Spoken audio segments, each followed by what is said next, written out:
តាមពិតទៅជីវិតដែលរីករាយពិតប្រាកដហើយទទួលបានភាពស្ងប់ក្នុងចិត្តពិតប្រាកដគឺការចេះសម្លឹងមើលមកជីវិតខ្លួនឯងហើយមើលមកអ្វីដែលខ្លួនឯងកំពុងតែមាន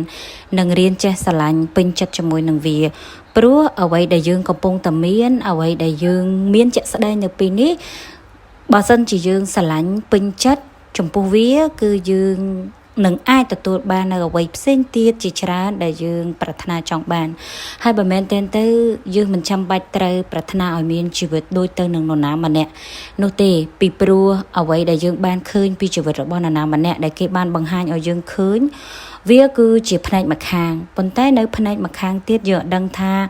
តើជីវិតគេជួបរឿងអីខ្លះជួបបញ្ហាអីខ្លះមានឧបសគ្គធំតូចយ៉ាងម៉េចខ្លះ